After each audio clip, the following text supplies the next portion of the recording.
The telegram that arrived on that rain-soaked Boston morning in April of 1878 changed everything, informing Florence Porter that her uncle had died and left her a cattle farm in Colorado that she had never seen and barely knew existed. Florence stood in the cramped boarding-house room she shared with two other seamstresses, staring at the thin paper in her trembling hands. Uncle Bernard had been her mother's brother, a man who had headed west 30 years ago and never returned. She barely remembered meeting him once as a small child, a weathered man with kind eyes who smelled of tobacco and leather. Now he was gone, and somehow, impossibly, he had remembered her. The journey west took 3 weeks by train, each mile carrying her further from everything familiar. Florence pressed her face against the window as the landscape transformed from crowded cities to endless plains, watching civilization thin and spread until there was more sky than earth. She was 22 years old, alone, and traveling toward a future she could not imagine. The black mourning dress she wore for her uncle felt like a costume, grief for a man she had not known worn like armor against an uncertain world. When the train finally pulled into Denver, Florence gathered her 2 small trunks and stepped onto the platform with shaking legs. From there, she hired a wagon to take her south to Ordway, Colorado, a journey of another 2 days across rolling grasslands that seemed to stretch forever. The driver, a taciturn man named Mr. Sullivan, said little, but his eyes held pity when he looked at her fine Boston clothes and delicate hands. "You planning to work that farm yourself, miss?" he finally asked as they approached the town. "I suppose I must," Florence replied, trying to sound more confident than she felt. "Unless there are ranch hands already employed," Mr. Sullivan made a sound that might have been a laugh or a cough. "Bernard Porter ran that place alone for the last 5 years. Had some help before that, but times got lean." Florence's stomach tightened. She knew nothing about farming or ranching or whatever one did with cattle. She could sew a straight seam, read French, and play the piano adequately. None of these skills seemed particularly useful for survival in the Colorado grasslands. Ordway was smaller than she had imagined, a collection of wooden buildings clustered along a dusty main street like children huddled against the wind. There was a general store, a saloon, a church with a crooked steeple, and perhaps 20 houses scattered in the surrounding area. Mr. Sullivan drove her directly to the lawyer's office, a narrow building wedged between the store and a barber shop. Mr. Hendricks, the lawyer, was a small man with wire-rimmed spectacles and ink-stained fingers. He expressed his condolences, explained the paperwork with patient detail, and finally handed her a set of iron keys. "The farm is about 3 miles north of town," he said. "You will find it well marked. Your neighbor to the east is Harrison Wright. Good man. Helped your uncle from time to time." "Will he help me?" Florence asked, hating how small her voice sounded. Mr. Hendricks removed his spectacles and cleaned them with a handkerchief. "That would be for you to ask him, Miss Porter. But Harrison is a decent sort. Lost his own parents to fever some years back, been running his family's ranch since he was barely grown. He understands hard work and harder circumstances." With directions and her uncle's keys, Florence hired Mr. Sullivan to drive her to the property. They left town heading north, following a rutted wagon path through grasslands dotted with wildflowers. The April air was cool and fresh, carrying scents she could not name, and the sky arced overhead in a vast blue dome that made her feel impossibly small. The farm, when they reached it, was both better and worse than she had feared. The house was small but solid, built of weathered wood with a stone chimney and a covered porch. A barn stood nearby, its red paint faded to rust, and there were several other outbuildings in various states of repair. Fences marked pastures where she could see perhaps 24 cattle grazing in the distance, brown and white shapes moving slowly through the grass. "Your uncle did better than most," Mr. Sullivan said, helping her down from the wagon. "Land is good here. Water is reliable. With proper work, you could make a life." After he left, Florence stood alone in front of the house, listening to the wind whisper through the grass and the distant lowing of cattle. The keys felt heavy in her hand. She climbed the porch steps, unlocked the door, and stepped inside. The house smelled of dust and old tobacco. The main room contained a stone fireplace, a rough wooden table with 2 chairs, and a rocking chair that sat before the cold hearth. Stairs led to a sleeping loft above. The kitchen was barely more than a corner with a cast iron stove, some shelves, and a dry sink. Everything was clean but abandoned, as if waiting for someone to return and bring it back to life. Florence set down her trunks and walked through the space, touching the furniture, the walls, the windowsills. This was hers now. This strange, lonely, beautiful place was her inheritance, her future, her responsibility. She did not know whether to laugh or cry. That first night, she managed to start a fire in the stove using matches and kindling she found in a wooden box. She ate bread and cheese she had purchased in Denver, now slightly stale. She climbed to the loft and found a bed with a straw mattress and quilts that smelled of cedar.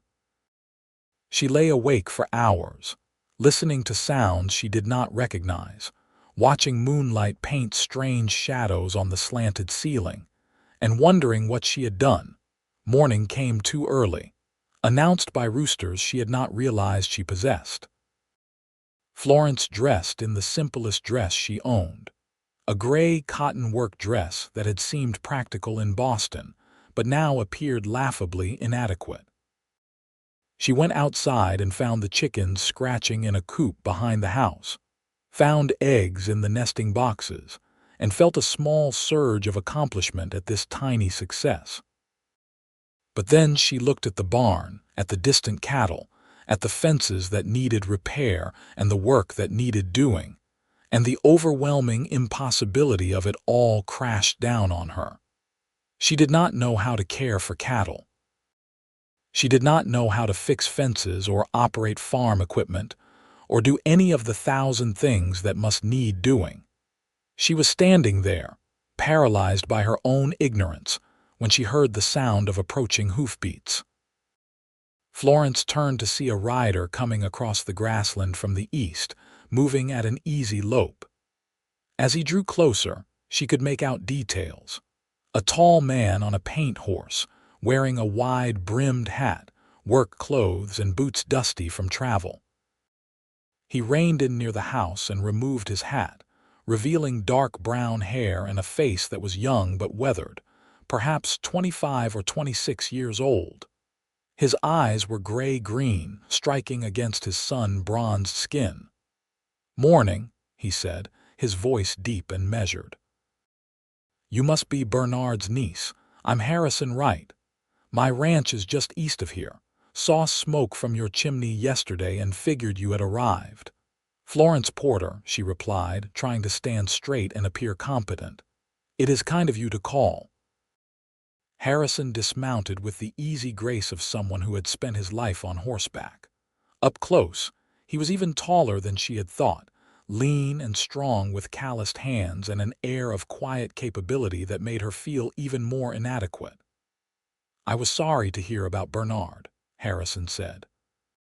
"He was a good neighbor, kept to himself mostly but always fair in his dealings. Thank you. I wish I had known him better." Harrison looked around the property with an assessing eye, taking in the barn, the fences, the distant cattle. When his gaze returned to Florence, his expression was carefully neutral, but she could read the doubt there. "Have you worked a ranch before, Miss Porter?" "No," she admitted, seeing no point in pretending otherwise. "I worked as a seamstress in Boston. I have no experience with any of this."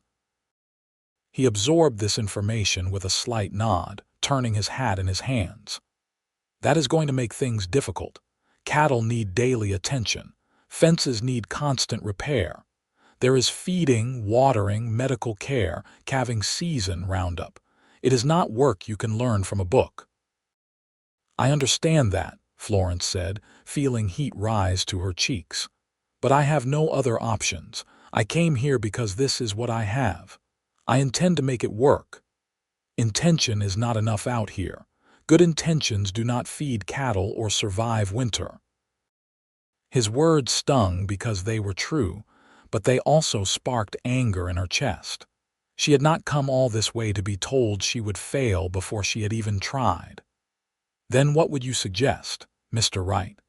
That I sell immediately to whoever will take advantage of a desperate woman? Return to Boston and resume a life of poverty? I am here, this is mine, and I will learn what I must learn." Something shifted in Harrison's expression, a flicker of respect or perhaps just surprise. He settled his hat back on his head and met her eyes directly. "I will make you an offer, Miss Porter. I will teach you what you need to know to run this place. Basic animal care, fence repair, water management, the essential skills. In exchange, you pay me nothing but help when I need it during roundup and branding. Your uncle and I had a similar arrangement." "I propose we continue it." Florence stared at him, searching for the trick or the hidden cost. "Why would you do that?" "Because I liked Bernard, and I respect what he built here. Because having a failed farm next to mine brings down both our property values. Because it is spring, and you have perhaps 6 months to learn enough to survive your first winter, and that is barely enough time even with help." He paused, then added more quietly, "And because everyone deserves a chance to try." Relief and gratitude flooded through her, so intense it made her eyes sting. "I accept your offer, Mr. Wright. Thank you." "Harrison," he corrected. "If we are going to be working together, we might as well use given names, and be warned, Florence, this will not be easy. I will expect you to work hard and learn fast. I cannot coddle you." "I do not want to be coddled," she replied firmly. "I want to survive." "Good. Then let us start now. First thing you need to learn is how to approach and check your cattle." That morning stretched into afternoon as Harrison took her through the basics. He showed her how to move slowly and calmly around the cattle, how to check them for injury or illness, how to identify which ones were heifers and which were steers. His teaching style was patient but demanding, correcting her mistakes immediately but never with cruelty. "Cattle are not stupid, but they are prey animals," he explained as they walked among the herd. "They spook easy, move with purpose but not aggression. Let them know you are there but not a threat." Florence listened intently, watching how he moved, trying to mirror his calm confidence. The cattle regarded her with dark, liquid eyes, some shying away, others simply chewing and watching her pass. One large cow with a white face stood her ground, and Harrison stopped Florence with a hand on her arm. "That is Rosie. She is the herd matron. Smart, stubborn, and she will charge if she thinks you are threatening her calf. Give her respect and space." They checked the water source next, a creek that ran through the eastern edge of her property. Harrison showed her how to assess water quality, how to clear debris from the cattle's drinking areas, and how to watch for signs of contamination. "Water is life out here," he said, crouching by the creek bank. "You can survive a lot of problems, but if your water fails, you are finished." For lunch, Florence invited him to the house and served the simple meal she had prepared: eggs, bread, and coffee that was far too weak. Harrison ate without complaint, though she saw him notice the coffee's pallor. "I do not know how to make proper coffee yet," she admitted. "I will teach you. Coffee is serious business on a ranch." After lunch, they tackled fence repair. Harrison brought tools from his saddlebag, and showed her how to identify weak posts, how to tighten barbed wire, how to secure repairs that would last. The work was harder than it looked, requiring strength she did not have and technique she had to learn through repetition. "Your hands are going to blister," Harrison observed, watching her struggle with the wire. "But they will toughen. Everything does, given time." By the time the sun began to sink toward the western horizon, Florence's entire body ached. Her hands were indeed blistering, her back screamed, and her dress was dusty and stained with mud and grass. But she had learned more in one day than she could have imagined, and the overwhelming impossibility of her situation had shrunk to something merely daunting. Harrison prepared to leave, swinging into his saddle with that same effortless grace. "I will return tomorrow morning early. We need to go through your barn and equipment, assess what needs repair or replacement. Get some rest tonight. You will need it." "Harrison," Florence called as he began to turn his horse. "Thank you, truly." He touched the brim of his hat, his expression softening slightly. "You did well today, Florence. You listened, you tried, and you did not complain. That is more than many would manage on their first day." She watched him ride away across the grassland, his figure growing smaller until it merged with the twilight. Then she went inside, heated water for washing, and tended to her blistered hands with ointment she found in her uncle's medicine cabinet. She made another inadequate meal and fell into bed as darkness settled over the land. The next morning, true to his word, Harrison arrived as the sun was rising, this time driving a wagon loaded with tools. Together they went through the barn, cataloging equipment, identifying repairs, and cleaning years of accumulated dust and debris. He showed her how to maintain leather tack, how to sharpen tools, how to organize a workspace for efficiency.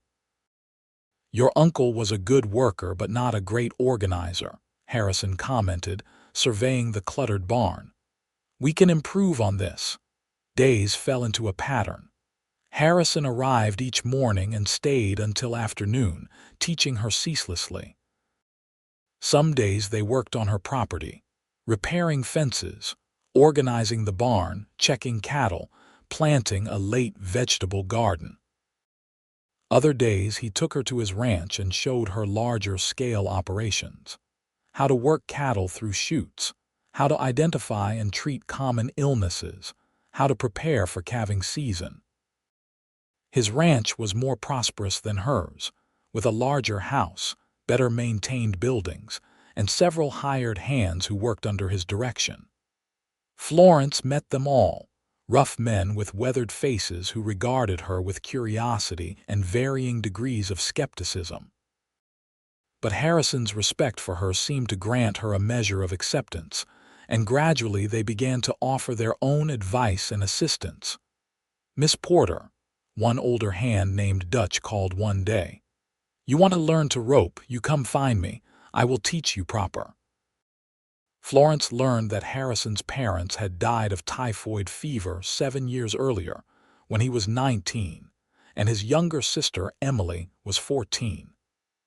Emily had since married and moved to Denver, leaving Harrison alone on the family ranch.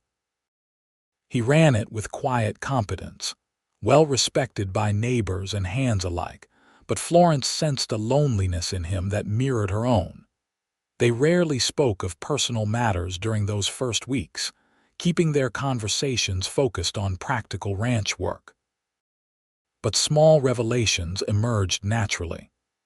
She learned he liked his coffee black and strong, that he had a dry sense of humor that emerged unexpectedly, that he loved this land with a fierce devotion that needed no words. He learned she could read Latin as well as French, that she sang quietly while working, that she had a stubborn determination that refused to bend even when her body was exhausted. He noticed she never spoke of family in Boston, never mentioned anyone who might miss her or wonder at her welfare. One evening in mid-May, after a particularly long day of fence repair, Florence insisted Harrison stay for supper. She had been practicing her cooking, learning to manage the temperamental stove, and she wanted to demonstrate her progress. She served stew made from salt pork and vegetables, biscuits that were only slightly burned, and coffee that Harrison pronounced almost drinkable, which she took as high praise. They sat at her uncle's old table as twilight deepened outside, and for the first time, the conversation drifted beyond ranch work. "You miss Boston?" Harrison asked, watching her over the rim of his coffee cup. Florence considered the question carefully. "I miss the convenience of it. Shops, theaters, gaslight, paved streets, but I do not miss my life there. I was poor, sharing a cramped room, working 14 hours a day for wages barely enough to survive. I had no prospects for anything better. No family. My mother died 3 years ago. I never knew my father. There was no one else." Harrison nodded slowly, understanding in his eyes. "I am sorry, that is a hard way to live." "What about you?" Florence asked, turning the question back. "Do you ever think of leaving, going somewhere easier?" "This is my home," he said simply. "My parents are buried on that land. Every fence post, every building, every acre represents their work and their dreams. I could not leave even if I wanted to, and I do not want to." "I think I am beginning to understand that feeling," Florence said quietly. "This place is getting into my blood." Their eyes met across the table, and something unspoken passed between them, a recognition of kindred spirits finding unexpected connection. Harrison looked away first, finishing his coffee and standing. "I should go. Tomorrow we need to ride your fence lines. Some of the far sections have not been checked in months." "I will be ready," Florence promised. After he left, she cleaned up from supper and sat on the porch, watching stars emerge in the darkening sky. The wind carried the smell of grass and distant rain, and somewhere far off a coyote howled. 6 weeks ago, she had been in Boston, trapped in a life that offered no future. Now she was here, learning to survive in a landscape that demanded everything but offered a kind of freedom she had never imagined. And there was Harrison, with his quiet strength and unexpected kindness, teaching her not just how to work a ranch, but how to belong to this place. She found herself thinking about him at odd moments, noticing details. The way his hands moved with sure precision, the rare smile that transformed his serious face, the patience he showed even when she made mistakes. These thoughts confused her, but not unpleasantly. The next day dawned gray and threatening, with low clouds rolling across the plains and the smell of rain heavy in the air. Harrison arrived earlier than usual, his expression concerned. "Storm coming," he said without preamble. "We need to get your cattle moved to the near pasture, closer to shelter. If this turns into a real blow, they will be safer there." Together they rode out, and for the first time, Florence truly participated in moving cattle. It was harder than anything she had done yet, requiring her to anticipate the animals' movements, work in coordination with Harrison, and control her horse while managing everything else simultaneously. The cattle were fractious with the approaching storm, nervous, and inclined to scatter. "Keep them together," Harrison called, circling around to turn back a breaking group. "Push them steady, do not let them panic." Rain began to fall as they finally got the cattle into the nearer pasture, big drops that quickly became a downpour. Lightning cracked across the sky, thunder rolling after it, and the cattle lowed anxiously, bunching together. Florence was soaked within minutes, her clothes plastered to her body, rain running down her face. "The barn," Harrison shouted over the storm. "We need to get the horses inside." They rode hard for her barn, the rain now driving horizontal by the wind. Inside, the barn was dim and echoing with rain on the roof. They stripped the saddles off their horses, rubbed them down with handfuls of straw, and made sure they had water and feed. Outside, the storm raged, shaking the barn walls. "This is a bad one," Harrison said, peering through the open door at the gray sheets of rain. "I have seen storms like this flood creeks and wash out roads. I might be stuck here until it passes." "You are welcome to stay," Florence said, wringing water from her hair. "The house will be warmer and drier than the barn." They ran for the house through the pouring rain, arriving breathless and dripping. Inside, Florence quickly built up the fire while Harrison shed his outer coat and boots. She found one of her uncle's old shirts and offered it to him. "You should change too," he said, gesturing at her soaked dress. "You will catch cold if you stay in those wet things." Florence retreated to the loft and changed into dry clothes, her fingers fumbling with buttons and laces. When she came back down, Harrison had hung their wet things near the fire and was making coffee. He had changed into her uncle's shirt, which fit reasonably well, and stood in his stocking feet looking strangely domestic. "I hope you do not mind," he said, gesturing at the coffee pot. "But we needed it." "Not at all. This is your coffee technique I am learning from." They sat by the fire, drinking hot coffee and listening to the storm rage outside. Lightning flashed through the windows, illuminating the room in stark bursts of white light.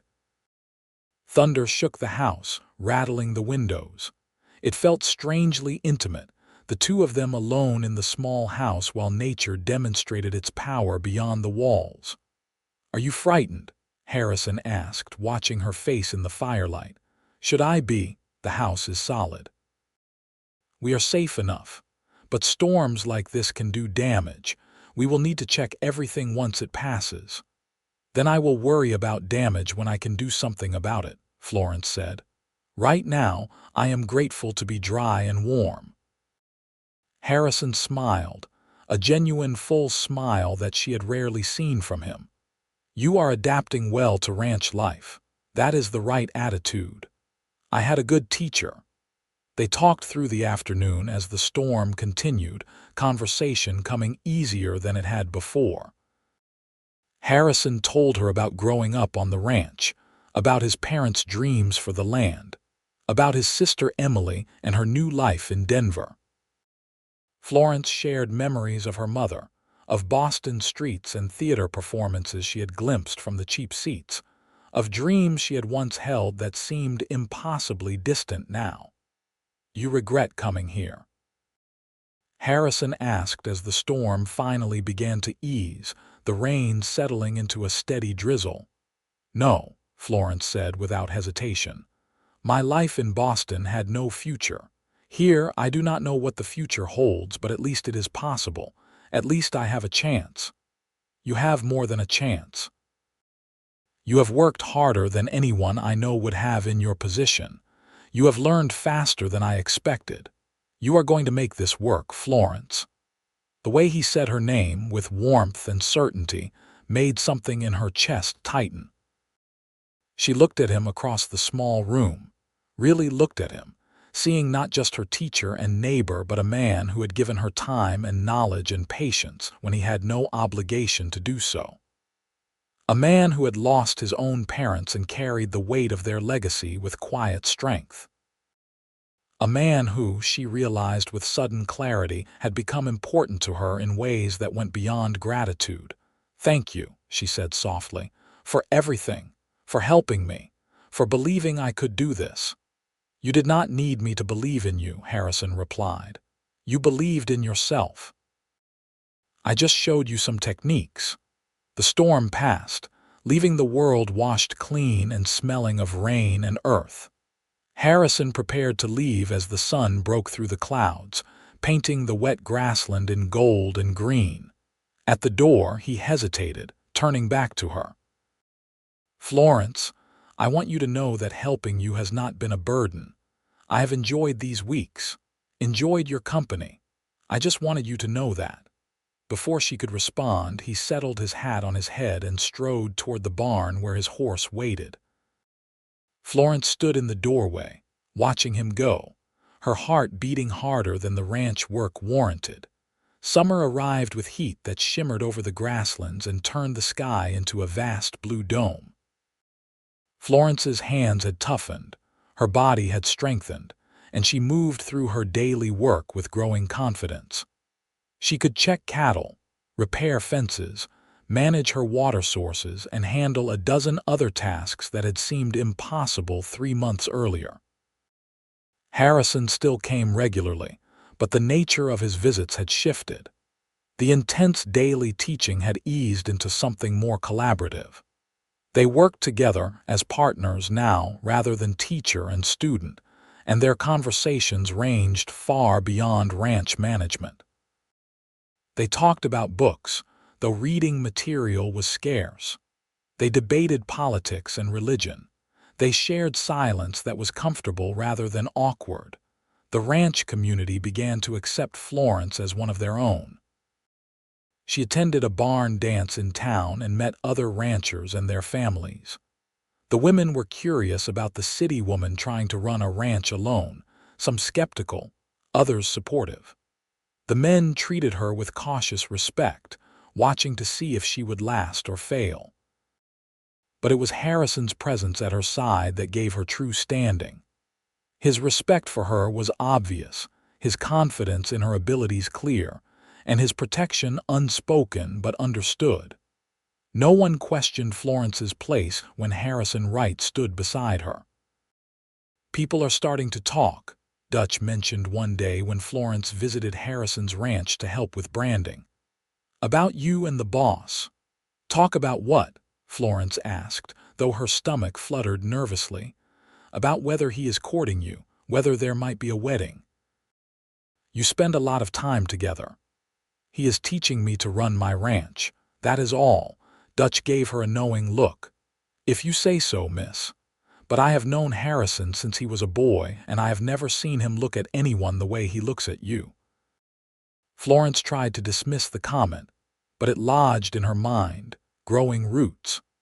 She began to notice the way Harrison's eyes followed her, the way he found excuses to touch her hand when showing her something, the way his voice softened when he said her name. And she acknowledged her own feelings. The anticipation she felt each morning knowing he would visit, the warmth that spread through her when he smiled, the dreams she had begun to have about a future that included him. But neither of them spoke of it.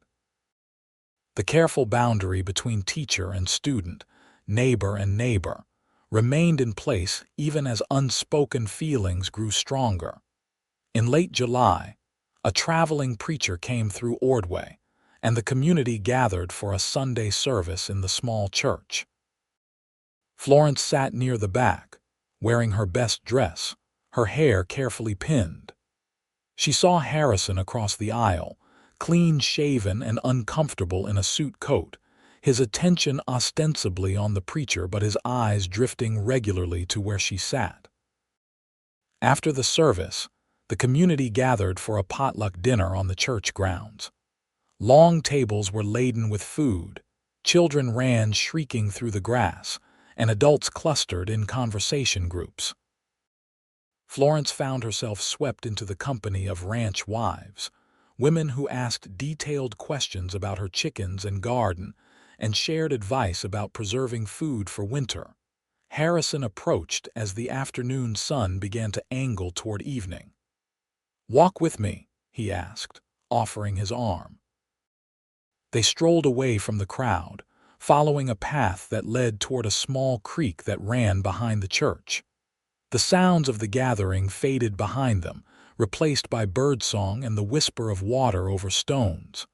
"I have been thinking," Harrison said, his voice serious, "about your situation, about your future here." Florence's heart began to beat faster. "What about it? You have learned well. You can manage the basic daily work now, but there are still things you cannot do alone, things that require more strength or skill than you have yet developed. Roundup, branding, calving problems, major repairs. You will need hired help for those. I cannot afford hired help, Florence said, her earlier lightness evaporating. My resources are extremely limited. I know. That is why I have been thinking about other solutions. He stopped walking and turned to face her, his expression a mixture of determination and nervousness that she had never seen before. Florence, I admire you. Your courage, your determination, your willingness to learn and work and never give up. These past months working with you, talking with you, I have come to realize that I do not want to just be your neighbor and teacher. I want more than that. Florence's breath caught in her throat. Harrison, let me finish, please. I know this might seem sudden to you, though it does not feel sudden to me. I know we have maintained a professional boundary, but I have to tell you that I have feelings for you, Florence. Deep feelings. And I am hoping, possibly foolishly, that you might feel something similar. The world seemed to contract to just the two of them, standing by the creek in the Sunday afternoon light. Florence looked at his face, at the vulnerability there, at the hope and fear mingled in his gray-green eyes, and her own careful control crumbled. Not foolishly, she said softly. I do feel something similar. I have been trying to stay focused on survival and work, but I cannot help it. When I see you coming across the grassland each morning, my whole day brightens. When you leave each evening, the house feels emptier than it should. I think about you constantly, Harrison. I just did not know if I should. Relief flooded his face, followed by joy so pure it transformed him. He reached for her hands, holding them gently, his thumbs brushing over her knuckles. Then I am asking you, Florence Porter, if I might properly court you.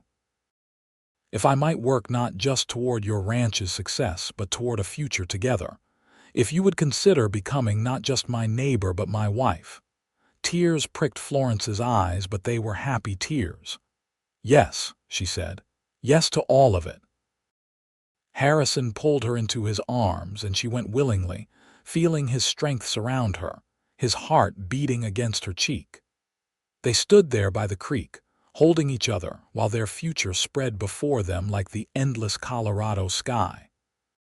Their courtship, now openly acknowledged, continued through the summer harvest. Harrison was attentive but respectful, always conscious of Florence's reputation. He brought her gifts, wildflowers picked from the grasslands, a book ordered from Denver, a new work knife with a carved handle. They took evening rides together, exploring the land that bordered both their properties, talking about everything and nothing. In August, Harrison formally asked Florence to marry him, presenting her with a ring that had belonged to his mother, a simple gold band with a small ruby. Florence accepted, her heart so full she could barely speak. They planned the wedding for late September after Roundup, but before winter weather set in. The entire community was invited, the church prepared, and Florence sewed her own wedding dress, a simple but elegant design in cream-colored silk that she had ordered from Denver at considerable expense. The night before the wedding, lying alone in her loft for the last time, Florence reflected on the extraordinary journey that had brought her to this moment. 6 months ago, she had been in Boston, poor and alone, facing a future of endless struggle. Now she was in Colorado, about to marry a good man, with land of her own and skills she had never imagined possessing. She had discovered strength in herself that she had not known existed, had learned to survive and even thrive in this harsh, beautiful landscape. The wedding day dawned clear and perfect, with autumn colors painting the grasslands gold and bronze. Florence dressed carefully, her hands steady despite her excitement. Several ranch wives came to help her, braiding ribbons into her hair, fastening the tiny buttons on her dress, exclaiming over how beautiful she looked.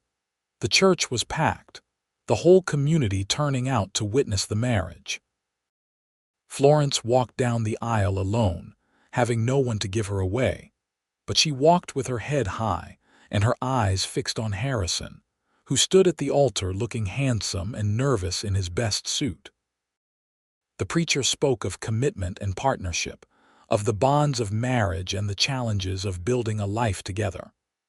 Florence barely heard him, too focused on Harrison's hand holding hers, on the promises they were making to each other, on the future they were claiming together. "I do," Harrison said, his voice strong and clear. "I do," Florence echoed, meaning it with every fiber of her being. When the preacher pronounced them married, Harrison kissed her gently, his hand cupping her face with tender care. The congregation erupted in applause and cheers. Florence and Harrison walked back down the aisle together, husband and wife, their hands clasped tightly. The celebration afterward was joyous and lasted until sunset. There was food and music, dancing and laughter. Dutch played the fiddle, someone else had a harmonica, and couples twirled across the grass in impromptu dances. Florence danced with Harrison, then with Dutch, then with several other ranchers, feeling welcomed and accepted in a way she had never experienced before. As evening approached, Harrison lifted Florence onto his horse and swung up behind her, his arm around her waist. They rode toward his ranch, where he had prepared the house for her arrival. Florence leaned back against his chest, watching the sunset paint the sky in shades of orange and pink. "Are you happy?" Harrison murmured against her hair.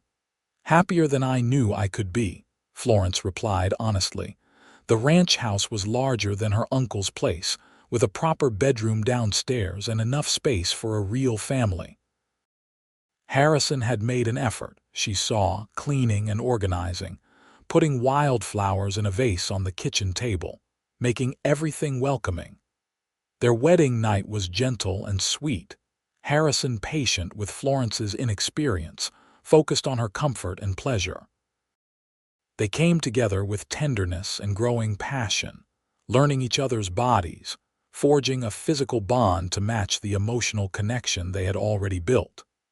Afterward, lying tangled together in the darkness, Florence felt a sense of completion she had not known was missing. "I love you," she whispered. "I love you too," Harrison replied, pulling her closer. "You are the bravest person I have ever known." Life as a married couple fell into a comfortable rhythm. Florence moved to Harrison's ranch, bringing her belongings and combining households. They decided to keep her uncle's land operating separately for now, hiring a young man named Thomas to live there and manage the daily work under their supervision. This gave them additional income and preserved the property while allowing Florence to focus on learning to manage the larger operation. Harrison continued to teach her, now adding lessons in business management and long-term planning. They made decisions together, discussing options and strategies, combining his experience with her fresh perspective. The hired hands adjusted to having a woman involved in management, especially when they saw that Florence was not afraid of hard work and had earned her knowledge through practice rather than theory. Winter came, bringing snow and hard freezes that turned the landscape into a stark black and white study. Florence experienced her first true winter on the ranch, learning how to break ice on water troughs, how to feed cattle in blizzards, how to survive days trapped indoors when the snow piled too deep for travel. But she also learned the beauty of winter evenings by the fire, reading aloud to Harrison from books they borrowed or bought. She learned the comfort of sleeping wrapped in his arms while wind howled outside. She learned that survival was easier when you had a partner to share the burden. In February, Florence realized she was pregnant. The discovery filled her with joy and terror in equal measure. She had seen enough of ranch life to know that childbirth was dangerous, that women died, that nothing was guaranteed. But Harrison's joy when she told him was so pure and complete that her fear eased. "We will get through this together," he promised. I will take care of you." He was as good as his word, insisting she reduce her workload as the pregnancy progressed, hiring additional help to compensate. The ranch wives rallied around her, sharing advice and hand-me-down baby clothes, preparing her for what was to come. In October of 1879, after a long and difficult labor, Florence gave birth to a son. They named him Bernard Harrison Wright, after both their families. Harrison cried when he held his son for the first time, tears running down his face as he stared at the tiny red-faced baby in his arms. "He is perfect," Harrison whispered. "You are perfect, thank you."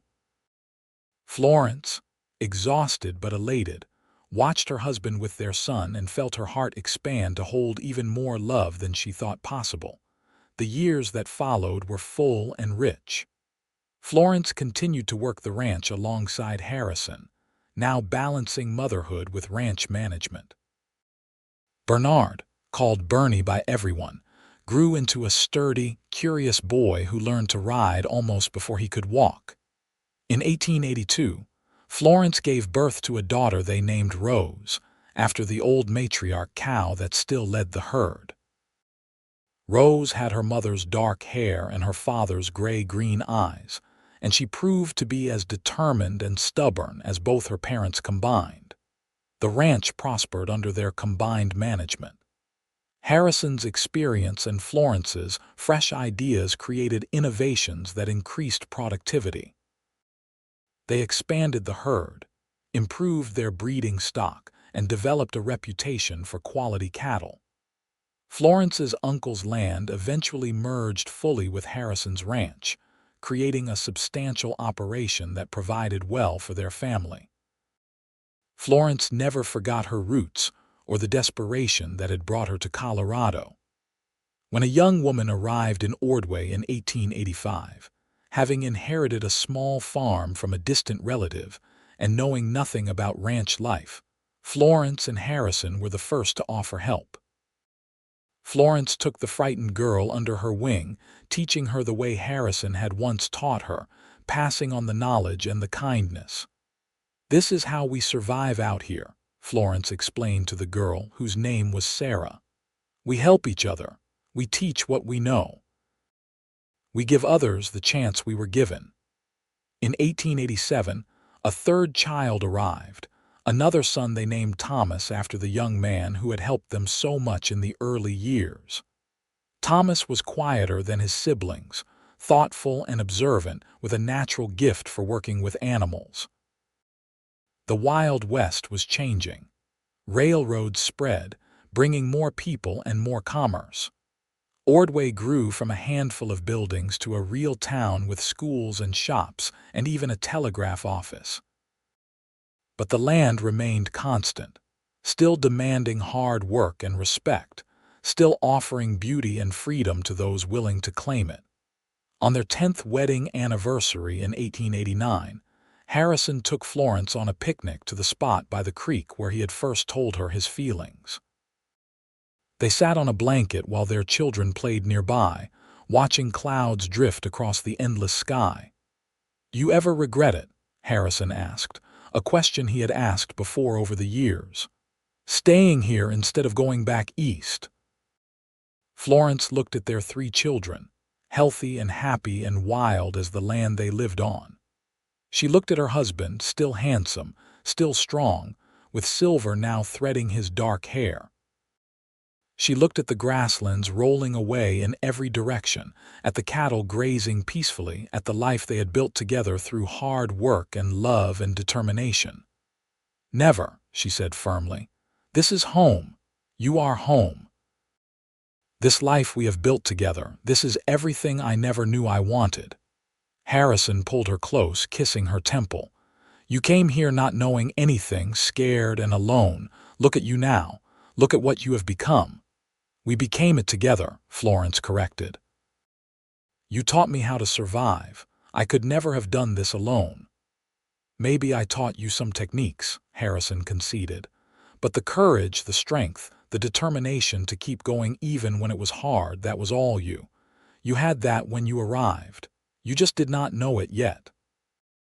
They sat together as the afternoon sun painted everything gold, their children's laughter ringing out across the grasslands, and Florence felt a deep and abiding contentment.